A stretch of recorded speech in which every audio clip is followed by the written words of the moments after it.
بسم اللہ الرحمن الرحیم۔ السلام علیکم ناظرین، اس کہانی کا پارٹ 1 دیکھنے کے لیے ہمارے چینل پر وزٹ کریں۔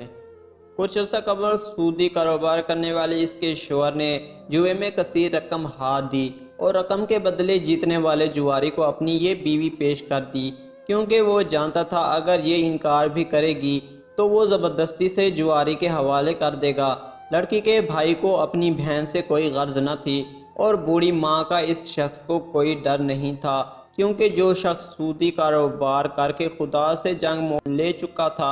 اسے ایک بیوہ عورت یتیم بچی کا کوئی خوف نہیں تھا۔ اس نے اپنی بیوی کو زبردستی جواری کے حوالے کر دیا اور ساتھ ہی کہہ دیا کہ زندہ یا مردہ یہ ہر حال میں اب تمہاری ہے، اس کا ولی وارث میں ہوں، میں اس کو اب تمہارے سپرد کر رہا ہوں، تم جیسے چاہو اس کے ساتھ سلوک کر سکتے ہو۔ سامنے والا جواری بھی درندہ ہی تھا، وہ بھی انسانی روپ میں چھپا ہوا شیطان ہی تھا۔ اس نے پہلی ہی رات لڑکی سے جنسی ہوس مٹانے کی کوشش کی تھی اور لڑکی کے انکار پر اسے چارپائی کے ساتھ باندھ کر بیلٹ اور ڈنڈوں کی مدد سے مار مار کر جان سے ہی مار دیا تھا۔ مردہ حالت میں 3 دن تک لڑکی بندھی رہی تھی۔ 3 دن بعد جب اس کی لاشوں سے تحفظ اٹھنے لگا تو لوگوں نے پولیس کو اطلاع دی۔ پولیس نے آ کر لڑکی کی لاش کو قانونی کارروائی کے بعد پوسٹ مارٹم کے لیے بھیجا اور ساتھ ہی اس کے وارثوں کو ڈھونڈا۔ پوسٹ مارٹم کے بعد لڑکی کی لاش جب اس کی ماں کے حوالے کی گئی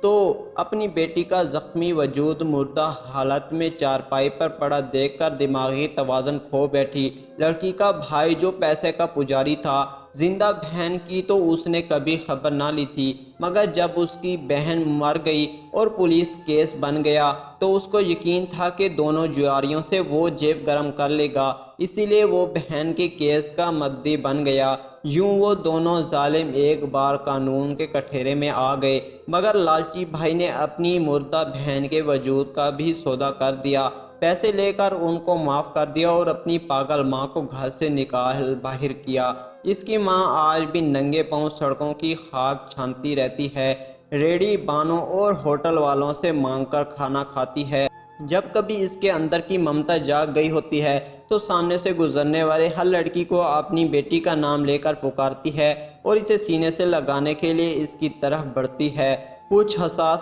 دل لڑکیاں تو اسے ماں کہہ کر اس کی ممتا کو سکون بخش دیتی ہیں، مگر زیادہ تر لڑکیاں اس کے حلیے سے ڈر کر بھاگ جاتی ہیں اور وہ عورت وہیں بیٹھ کر رونے لگتی ہے، کہتی ہے میں نے اپنے شوہر کو بچانے کی خاطر اپنی بیٹی کو قربان کر دیا، مگر اب نہ میرے پاس شوہر رہا نہ میری بیٹی، کاش خدا نے مجھے بیٹے کی جگہ دوسری بیٹی ہی دے دی ہوتی، آج میں گلیوں میں یوں خاک نہ چھان رہی ہوتی۔